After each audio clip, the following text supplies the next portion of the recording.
가지고 이기게 하시는 하나님이라는 제목으로 이 말씀을 함께 나누겠습니다.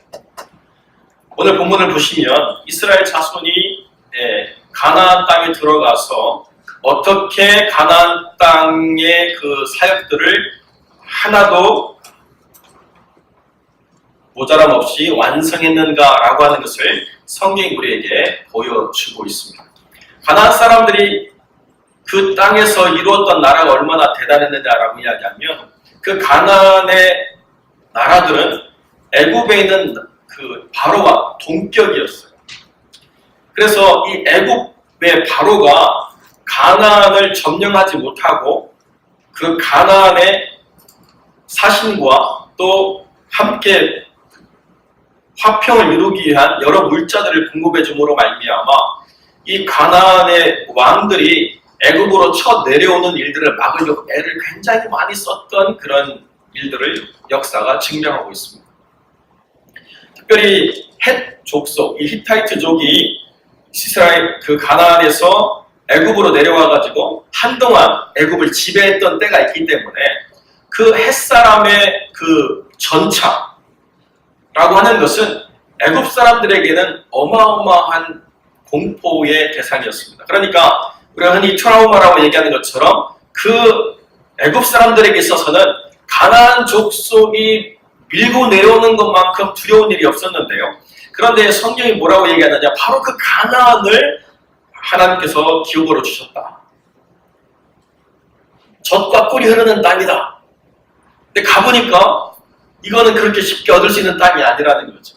이거는 정말 하나님이 도와주시지 않으면, 하나님께서 이것을 이기게 하시지 않으면 얻을 수 없는 그런 땅이라는 것을 성경이 분명하게 보여주고 있습니다. 그런데 왜 그 땅이 회복되어야 되느냐라고 이야기하면 하나님이 기업으로 주신 그 약속에 근거한 것 이외에는 아무런 근거가 없다는 거죠. 그래서 그 땅의 모든 명령을 하나님의 사람들이 이행을 했는데 어떻게 이행했느냐라고 하는 것의 전반적인 기록들을 여호수아 12장이 다 보여주고 있습니다. 그래서 여호수아 12장은 모세와 여호수아가 이뤄낸 모든 전쟁의 마지막에 이후에 있는 내용들은 뭐냐면 그 지파의 연합으로 가나안이라고 하는 도시국가와 싸웠던 모든 전쟁이 어떻게 끝났는가라고 하는 것을 보여주고 그 나머지의 것들은 이렇게 믿음이 이루어낸 결과를 보면서 각 지파 나름대로 살아가는 삶 속에서 믿음으로 어떻게 싸워서 승리해야 되는가라고 하는 것들을 성경이 우리에게 이렇게 전달해주고 있는 그 부분들을 보여주고 있는 거죠. 그래서 여호수아는 1장부터 12장까지가 전반적인 그 흐름에 대한 것, 그 다음에 13장부터 마지막까지는 각 지파에 대한 문제들을 다루고 있는 것입니다. 하나님께서 모세를 통해서 요단강을 건너기 전에 그 아모리 사람 시온의 나라와 바산 왕 옥의 나라를 멸하셨습니다. 특별히 바산 왕은 르바 족속인데요. 르바 족속이라고 하면 르바임이라고 하는 것의 준말인데 성경에는 거인들이 나오죠. 우리가 잘 아는 거인의 이름이 무엇입니까? 골리앗이죠. 골리앗도 이 르바임 족속으로 가면 평균 신장보다 크게 차이 나지 않아요. 그러니까 이 르바임 족속이라고 하는 건 어마어마한 거인족인데다가 거인병에 걸려서 잘 활동을 못하는 그런 문제가 아니에요. 뇌하수체 이상이 와가지고 막 얼굴 말단이 늘어나고 손이 길어지고 나중에는 이상이 와서 이렇게 삶이 무너지는 그런 병적인 증상으로 거인이 아니고 태어날 때부터 거인이에요. 그 지인 자체가 유전적으로 거인으로 태어난 거예요. 그러니까 이 사람들은 전쟁에 능한 사람들이고 이 사람들이 다스리는 땅은 누가 감히 침범을 못하는 그런 강력한 나라였습니다. 전도 말씀드렸다시피 이 바산 왕의 침대는요 3m예요. 3m. 여러분 허스켓을 가면 그 대단한 부자인 허스트가 자는 침대 보셨죠? 얼마나 작습니까? 그죠? 트윈 사이즈밖에 안 되는 침대도 충분할 정도로 옛날에 미국 사람들이 키가 크지 않았거든요.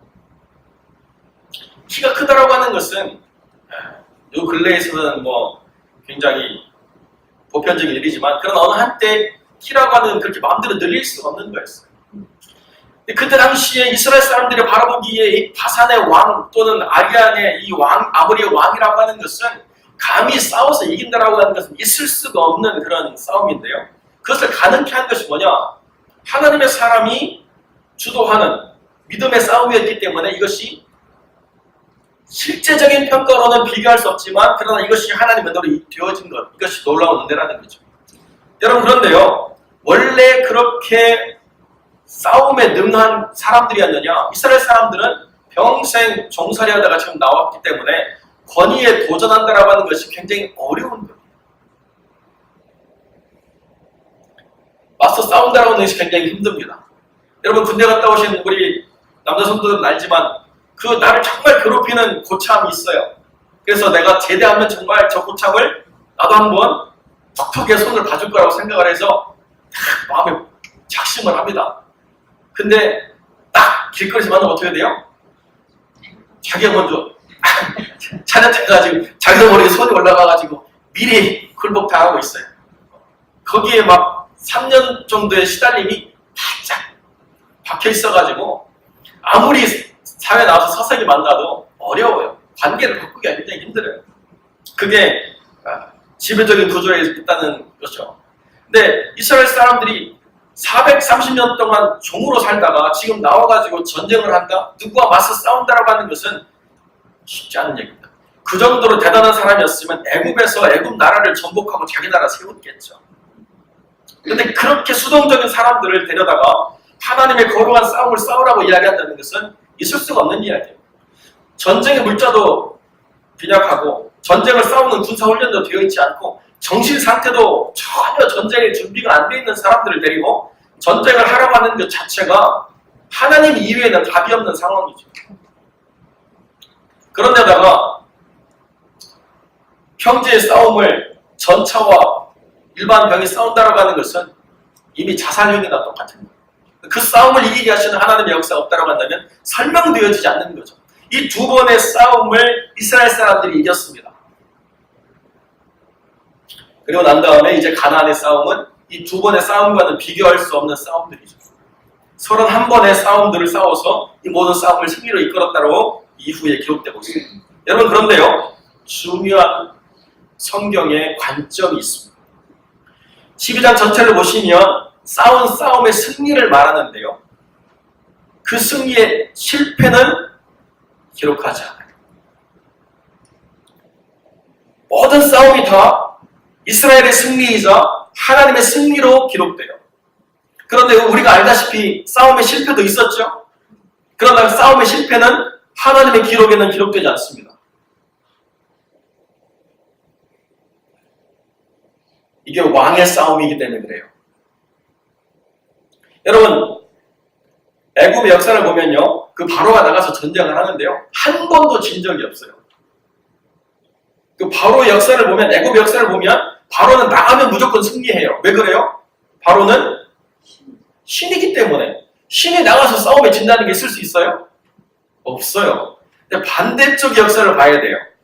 예, 그 가나안의 나라의 역사들, 메소포타미아의 역사를 보면 바로가 처참하게 깨진 기록들이 나와요. 그러니까 어느 한 역사를 보면 역사가 진실이 되겠구나라고 이야기하지만 그 역사의 반대편에서 또 바라봐야 되는 부분이 있어요. 그래서 객관적인 사실을 보면 이 나라가 어느 때는 흥했고 어느 때는 약해졌고, 그래서 그 애굽이 상왕조, 중왕조, 하왕조가 있거든요. 힘이 셀 때는 애굽이 수도가 가나안 북쪽으로 이렇게 올라와 있어요.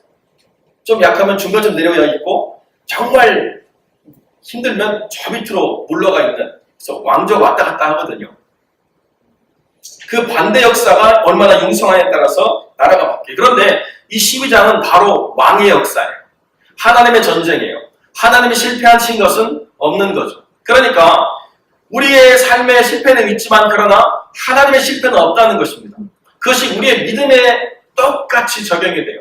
여러분의 삶에 어렵고 힘들었던 시간들이 있어서 여러분이 이건 실패다라고 생각하는 그 삶이 하나님의 기록에는 없어요. 그러면 하나님이 어떻게 기록을 세탁해가지고 조작하시나? 아니, 그게 아니에요. 믿음의 원리를 잘 이해하는 필요가 있는데, 우리의 삶의 실패는 있어도 궁극적으로 우리의 삶을 이끄시는 하나님 안에서 실패하는 삶은 없다는 것입니다. 성경은 뭐라고 얘기하느냐? 모든 것이 합력하여 궁극적으로 선을 이루게 되기 때문에 그렇다는 것입니다. 실패한 인생, 망가진 삶, 끝나버린 삶이라고 생각하는 그 삶이 하나님 앞에 사용되어질 때는 실패로 끝나는 것이 아니라 그 모든 망가졌던 삶들이 어마어마한 영적 자산이 되어가지고 더 온전하게 쓰임받을 수 있는 귀중한 삶의 가치로 드러나게 되겠다는 것입니다. 이것이 믿음의 원리예요. 우리를 이기게 하시는 하나님이 우리를 어떻게 사용하시느냐? 항상 좋은 것, 항상 귀한 것, 항상 잘 되는 것만 하나님 우리를 그렇게 이끌어가시느냐? 절대로 아닙니다. 하나님께서는 철저한 실패를 맛보게 하시고, 철저히 낮아지게 하시는 것도 경험하시고, 철저히 고난 속에서도 살아보게 하시고, 그 모든 걸 통해서 우리의 영적 지경이 풍성해지고 넓어지도록 하나님 이끌어주셔서 그 모든 것을 이끄신 이후에 하나님이 사용하실 때는요, 그 삶의 기록을 이렇게 하나님과 동행함으로 그 삶이 어떻게 승리로 이어졌는가라고 하는 분명한 기록들을 우리의 삶의 기록으로 남겨두신다는 거예요. 여러분, 인생을 살아가다 보면 아쉬움들이 많이 있습니다. 인생을 살아가다 보면 우리가 무엇인가 누군가의 실수하고 잘못했다는 생각이 들 때가 참 많이 있어요.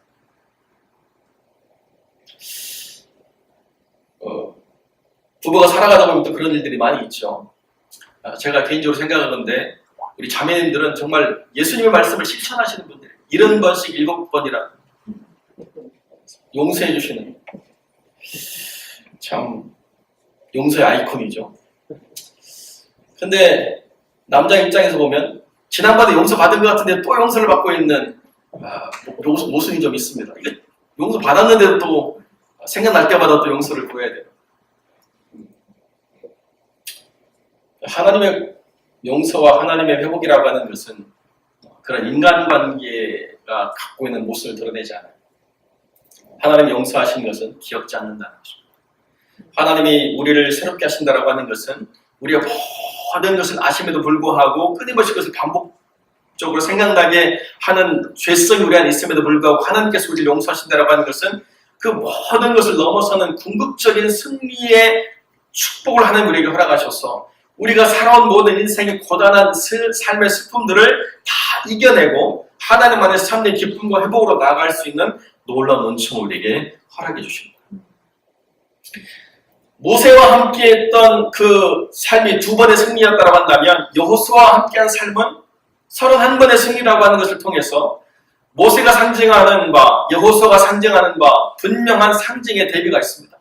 율법 안에도 하나님의 승리가 있었던 것처럼 복음 안에 하나님의 승리라고 하는 것은 비교할 수 없는 풍성함이고 놀라운 은총이라고 하는 것을 하나님 우리에게 가르쳐주고 있는 거죠. 하나님이 예수 그리스도를 통해서 우리로 이기게 하신다라고 하는 것은 허황된 바람을 우리에게 주는 것이 아닙니다. 여러분, 인생의 날들에 많은 고난과 어려움이 있었지만 그러나 그 고난이 빛나도록 하나님 이끄시는 것은 여러분의 노력의 결과가 그것을 만들어내는 것이 아니라 하나님이 여러분을 통해서 역사하시는 거룩한 하나님의 역사가 있기 때문에 그것이 빛나게 된다는 것이죠.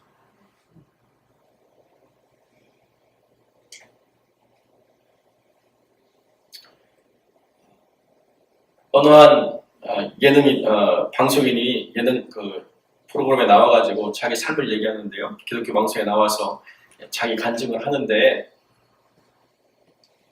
자기 아이가 태어났는데요. 자기 아이를 안고 기뻐해야 되는데 자기가 보니까 아이가 이상하다는 거예요. 한쪽이 얼굴 색깔이 좀 이상하고 눈도 좀 충혈되어 있는 것 같고 그 이상해서 아이를 데리고 다시 병원에 갔다는 거죠. 아내는 이제 회복하러 특별한 그 시설에 들어갔고 자기는 이제 아이를 데리고 병원에 갔는데 문제가 뭐냐? 그 오른쪽에 정말 희귀 질병이 발생을 해가지고 모세혈관이 계속 확장되는 그 질병이라는 거예요. 그러니까 이게 얼굴이 비대칭이 될 수도 있고 심하면 지적 장애가 올 수도 있고 이미 눈은 녹내장이 오기 시작했다는 거죠. 태어나서 얼마 되지 않았는데 그 아이를 안고 집으로 돌아와서 정말 그때부터 힘들고 어려운 싸움들이 시작되는데요. 정말 감사를 배운다는 거예요.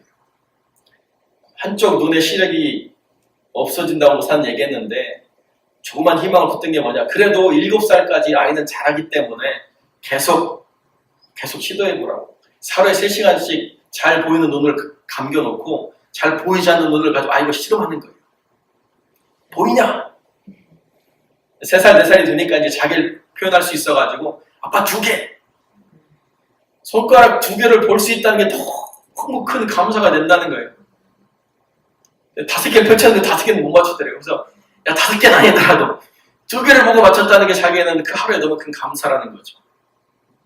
그러면서 그 방송인이 그렇게 얘기해요. 어느 것 하나도 마땅한 게 없다. 이건 지극히 평범한 것이어야 되는데도 불구하고 어느 한 것 당연히 그렇게 마땅하다라고 하는 것이 없이 하나하나가 다 감사요. 하나하나가 다 은혜라고 하는 것을 깨닫게 된다. 이 아이 하나 때문에. 다행히 그때 나온 아이의 사진을 보니까요. 얼굴이 그렇게 심하게 비대칭이 아니고 정상적으로 보여요. 아이가 아주 예쁘게 잘 생긴 아이가 아빠가 이렇게 찍은 사진을 보여주죠. 우리가 생각하는 승리, 우리가 생각하는 기대치로 우리에게 돌아오는 기쁨, 만족이라고 하는 것은 우리가 너무나 당연하다고 생각하는 것을 넘어서서 우리가 꿈꾸는 그 무엇에 대한 그 간절한 바람들만을 우리가 생각하며 살아갈 때가 굉장히 많이 있습니다. 여러분, 자식을 학교에 보내면 학교 갔다가 돌아오는 게 너무너무 당연한 거 아니에요? 그건 우리가 생각하지 않고 학교 가서 우리가 원하는 결과를 가지고 돌아와야지 우리가 기뻐하지. 학교를 갔다 오는 것 자체가 기쁨이 될 수는 없잖아요.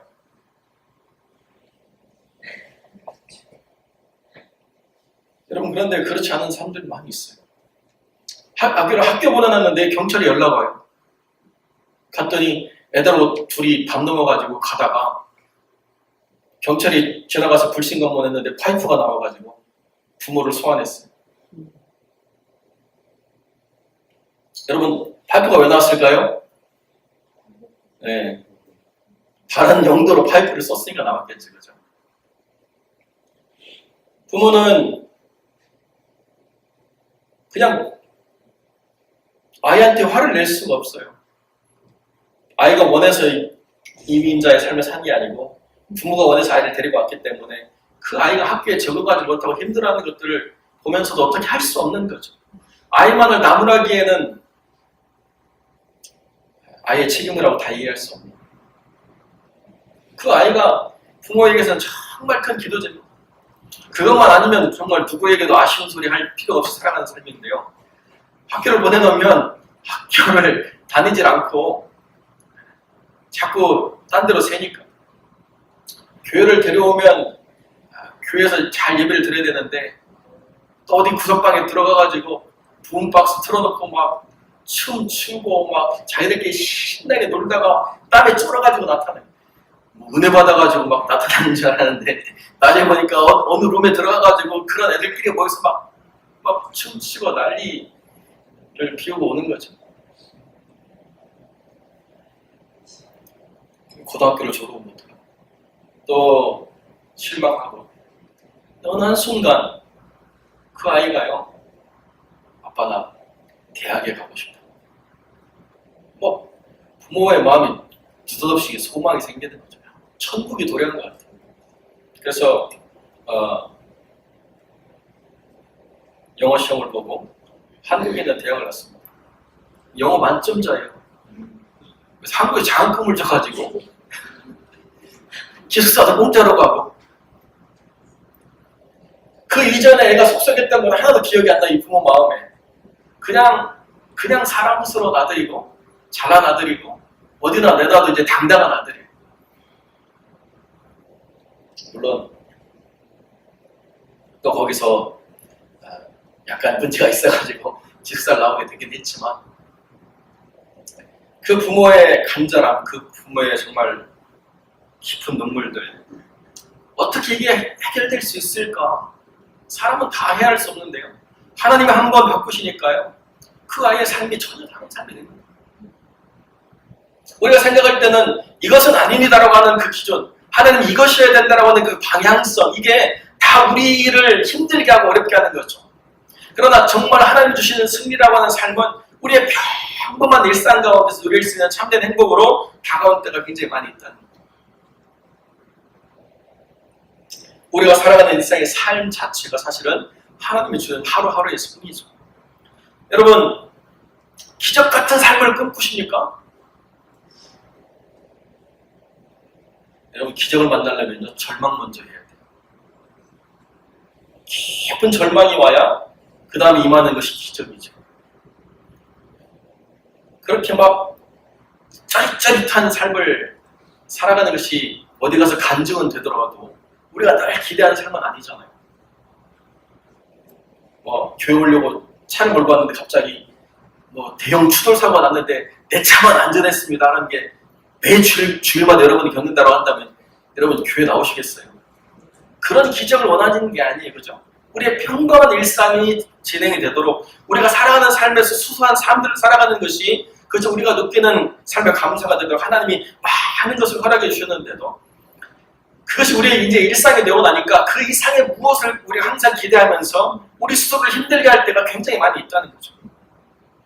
내 기대치가 승리의 기준이 되고 내 바램이 성공의 목표가 되고 내가 소망하는 바가 하나님이 하셔야 될 의무가 되는 순간부터 우리와 하나님 사이에 많은 불편함들이 생기기 시작한다는 것입니다. 여기 승리의 그 모든 장들은 많은 희생들이 다 깔려 있는 거예요. 그들이 여기까지 와서 희생하기까지 그 하나님의 허락하신 모든 삶들을 묵묵히 순종으로 나온 평범한 수많은 시간들을 여기 다 밑에 깔아놓고 있는 것입니다. 모세의 두 번의 승리 굉장히 위대하고 굉장히 큰 일이지만 그러나 그 승리가 오기까지 오랜 인내와 순종이라고 하는 것은 결코 쉬운 것이 아니죠.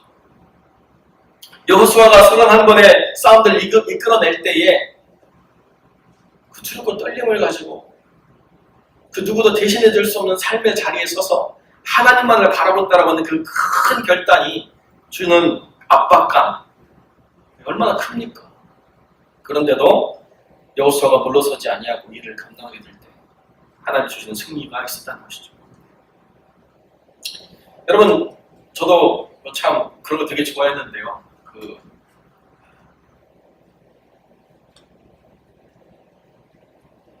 오야마야 세이로라고 여러분 대산 배달 이런 거 아십니까? 한국 사람들한테는 최배달이라고 하는 사람으로 기억되는데요. 그분이 아주 전설적인 파이터잖아요. 급진가라데라고 하는 그 공수도의 창시자고 뭐 어디 가서든지 지지 않는 그 무도가인데요. 아들들이 뭘 기억하느냐? 자기 아버지가 그렇게 뭘 하고 오면요. 집에서 그렇게 알아놓는데요. 그리고 피오줌을 싸고 또 어떤 대결이 있다고 하면 머리털이 막 한 움큼씩 빠져가지고 자고 일어나면 막 머리가 바닥에 떨어져 있는 사람들이 생각할 때는 막 기가 막힌 싸움의 승리자인 것 같지만 지극히 연약하고 그 싸움을 싸우기 위해서 정말 두렵고 떨리는 순간들을 감내해야 되는 그런 시간들을 아들들이 이야기하더라고요. 여러분 다 평범한 삶을 살아가고 있습니다. 성공한 사람이든 성공하지 못한 사람이든 다 지극히 평범한 삶의 한 부분들을 공유하는 거죠. 그런데 우리가 꿈꾸는 것이 무엇이냐라고 이야기하면 하나님이 우리에게 허락하신 삶의 승리라고 하는 것이 꼭 남들의 기준에 의해서 평가되어질 필요는 없다는 것입니다. 내 아들의 승리가 다른 자식의 승리와 동등해야만 그 승리를 우리가 인정해 줄 것인가? 그렇지 않다는 거예요. 많은 아이들이 자기의 삶을 살아갈 때에 하나님이 주신 그 삶의 기쁨으로 살아가고 하나님이 주신 그 소명을 따라 살아가면 평가되어질 수 없는 거기에 하나님의 뜻이 있어서 그 삶이 만들어내는 놀라운 은총과 기쁨이 그 삶에 임하게 될 뿐만 아니라 그 사람을 통해서 이룰 많은 일들이 있게 된다는 것입니다. 우리의 삶의 성공이 얼마나 획일화된 기준을 가지고 평가되어지는지 몰라요. 제가 이민 와가지고 이렇게 있는데요. 그 초기에 그런 이야기 하더라고요. 목사님, 동부는 돈이 기준이 아니고 학력이 기준입니다. 서부는요, 학력 필요 없습니다. 돈이 기준입니다. 삶을 지배하는 문화가 그렇대요. 그래서 동부에 있는 사람들이 물론 돈 없는 사람들은 아니겠지만 돈만 자랑하면 무시당한대요. 동부에 살아가려면 좀 학력이 있어야 된다고. 근데 서부로 오니까요, 학력은 그냥 밑에 깔리는 거고 누가 돈이 얼마 있느냐가 지배하는 시스템 속에 있다고 이야기하더라고요. 그래서 저는 동부를 안 살아봤기 때문에 잘 모르겠어요. 와서 20년 동안 서부에만 살았으니까 확실히 이 땅은 성공의 기준이 명확한 것 같아요. 얼마짜리로 평가되는 것 같습니다. 여러분, 그런데 여러분의 승리가 얼마짜리여야 만족하실 것 같아요?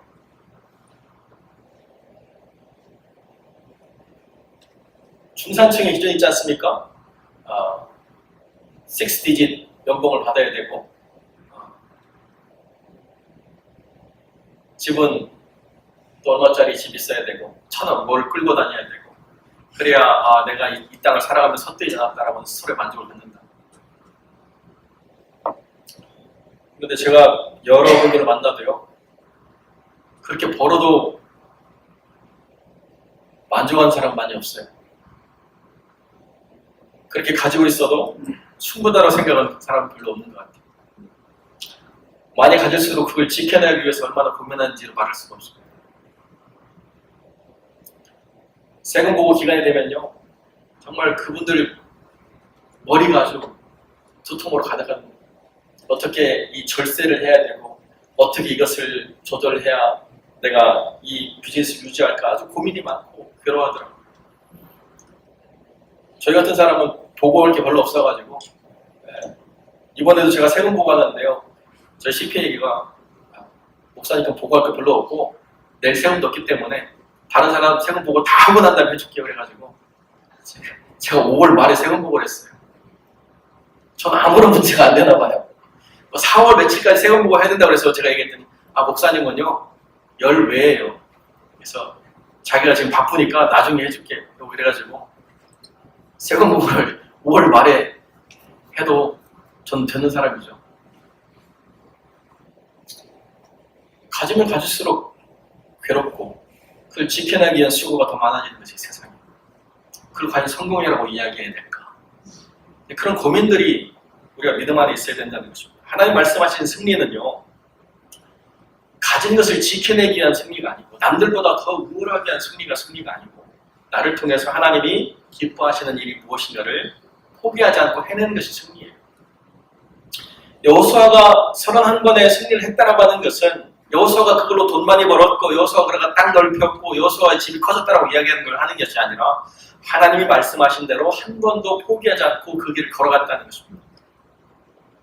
아무리 대단한 사람들이 있어도 아무리 강력한 저항이 있어도 아무리 힘들고 어려운 싸움이 있더라도 하나님이 가라고 하신 그 길을 나는 주제가 되지 않고 나는 준비가 되어 있지 않고 나는 자격이 없지만 하나님이 가라고 하신 그 길을 계속 묵묵히 걸었더니 31번의 승리가 나한테 왔다라고 이야기하는 것이지 하나님의 기가 막힌 무기와 하나님의 기가 막힌 전략과 기가 막힌 어떤 것들을 공급해 주셔가지고 그 누구도 나를 이길 수 없게 하나님 만드셨다 이 얘기를 하는 게 아니에요.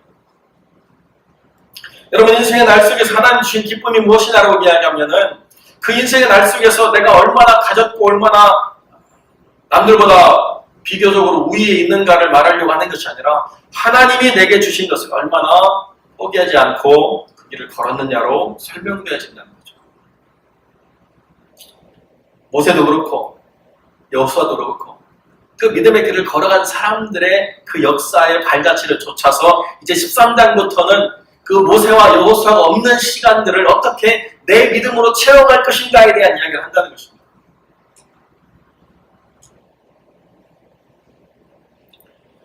여러분, 여러분의 승리가 그렇기 때문에 중요한 거예요. 이 교회가 어느 면에서 건강하고 이 교회가 무언가 하나님의 뜻을 기쁘게 한다라고 하는 것은 어떻게 채워지느냐? 여러분들의 삶의 승리를 통해서 채워진다는 것이죠. 여러분의 삶의 평범한 일상 가운데서 여러분들이 얼마나 작년 한 해 동안 많은 수고를 해서 세금보고를 많이 했느냐를 가지고 이야기하는 것이 아니라 얼마나 한 해 동안 하나님의 뜻 안에서 포기하지 않고 하나님이 원하시는 길을 걸어왔느냐로 설명되어진 것 하나만 있다는 것입니다. 세상은 실패라고 얘기해도 하나님은 그렇게 기록하지 않는다는 거예요. 내 사람이 내가 원하는 자리에, 내가 원하는 시간에, 내가 원하는 모습으로, 내가 원하는 삶의 자리를 지켜냈다고 하는 것이 하나님의 평가라는 것입니다.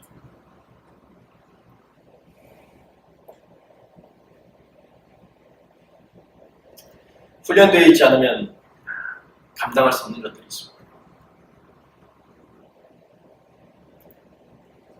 저희 집에 있는 강아지가 다른 건 다 되는데요. 안정이 안 돼요. 거기 서 있어. 거기 앉아. 그러면 앉긴 하는데 앉자마자 엉덩이가 일어나요. 무엇으로도 통제가 안 돼요. 흥분은 얼마나 또 잘하는지 제가 들어가면 벌써 막 온 방안을 다 뱅뱅 돌면서 뛰고 아주 너무 좋아하죠. 저에 대한 표현은 굉장히 좋은데 제발 좀 컴다운이 돼가지고 앉아 그러면 딱 앉아야 되는데 그게 안 돼요. 온갖 흥분이 다 끝나고 난 다음에 번아웃 때문에 이제 늘어져가지고 날 잡아 잡수 이렇게 하고 있지.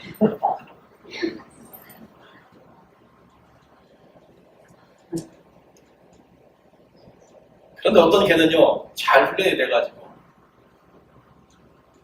그 명령을 끝까지 충실하게 이행하는 개들이 있죠.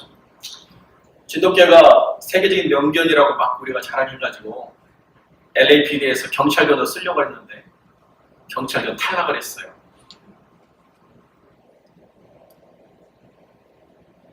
우리가 생각할 때 대단히 좋은 개지만 경찰견으로는 적합하지 않은 개죠. 왜 그래요? 본능에 충실하겠다. 멈춰야 될 때 멈춰야 되는데 안 멈추는 통제가 안 되는 부분이 있기 때문에 우리가 생각할 때는 대단히 좋은 게지만 그러나 경찰견은 쓸 수 없는 약점이 있죠. 여러분의 개개인이 얼마나 탁월하고 뛰어난가를 하나님 바라보시지 않습니다. 여러분이 얼마나 남들보다 더 일을 잘하고 얼마나 남들보다 더 위대한 일을 이루는가로 하나님 평가하지 않습니다. 여기에 승리라고 하는 것들을 하나님 뭐라고 말씀하시느냐? 하나님이 뜻하신 삶의 자리를 벗어나지 않음, 하나님 명령하신 그 걸음에서 어긋나지 않음, 하나님 원하시는 삶의 자리를 묵묵히 순종해 나아가. 그게 다 승리라고 합니다. 여러분 오늘 이 자리에 구별하는 것도 여러분 승리고요. 여러분 오늘 이 자리 속에서 하나님 만나는 게 더 큰 승리고 여러분의 삶의 자리로 돌아갔을 때 하나님의 말씀을 기억하며 하나님의 뜻을 쫓아 살아가는 것이 가장 위대한 승리라는 것입니다. 31번의 전쟁을 치열하게 치러야 될 필요는 없겠지만 그러나 여러분의 삶에 주어진 삶의 자리들을 지켜내야 되는 걸어간 가치들이 있을 때 그것을 무엇으로 지킬 것인가?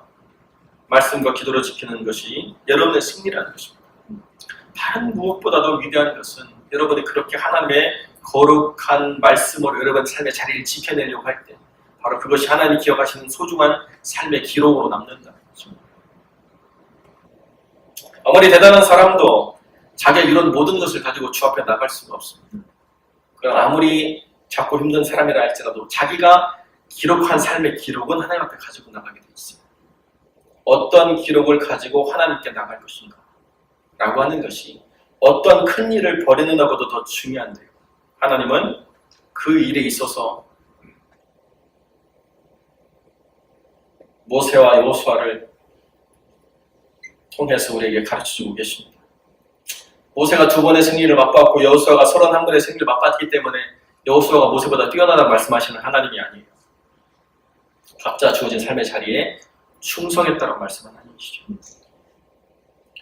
남들보다 더 하나님을 기쁘시게 영광이 있는 것이 잘못된 것은 아닙니다. 그러나 남이 내 믿음의 기준은 아니에요. 여러분 스스로가 어떻게 하나님을 기쁘시게 할 것인가라고 하는 선한 기준을 가지고 여러분이 하나님을 만나서 그 삶의 기쁨들을 두고 살아갈 때 바로 그것이 하나님 안에 승리가 된다는 것입니다. 크고 위대한 일을 꿈꾸라고 말하기 전에 하루에 충실하라고 하나님이 이야기하시는 것이죠. 여러분의 삶의 자리가 그렇게 하나님으로 충만하게 채워질 때에 하나님이 여러분을 이기게 하십니다. 여러분의 삶의 모든 것들이 그렇게 하나님 안에서 기록으로 남겨지는 소중한 삶이 되어지시기를 우리 주님의 이름으로 간절히 축원드립니다. 기도하겠습니다. 참으로 좋으신 아버지 하나님, 감사와 영광을 주께 돌립니다. 오늘 걸어가신 하나님께서 우리에게 주신 삶이 우리의 승리의 자리가 되게 하여 주옵소서. 다른 곳에서 다른 어떤 삶의 모습으로 우리가 무엇을 만들어내기 위한 승리가 아니라 우리에게 주어진 삶의 자리가 승리가 되게 하시고 거기 우리의 삶의 자리를 주님께서 함께 하셔서 우리로 이기게 하시고 그 뜻을 쫓아 살아가도록 하시는 하나님이심을 우리가 믿고 경험할 수 있도록 하나님 역사하여 주옵소서. 또 한 주를 살아가며 그 삶이 고단하고 또 지치고 힘들 때 함께 하시는 하나님을 기억하게 하시고 그 삶을 하나님이 기록하셔서 영원한 아버지의 집에서 놀라운 은혜로 갚아주시리라고 하는 하나님의 신원하심을 기억하며 살아갈 수 있도록 은혜를 도하여 주옵소서. 주님이 함께해 주시기를 간절히 소망하며 걸어가신 우리 주 예수 그리스도의 이름으로 기도드립니다. 아멘.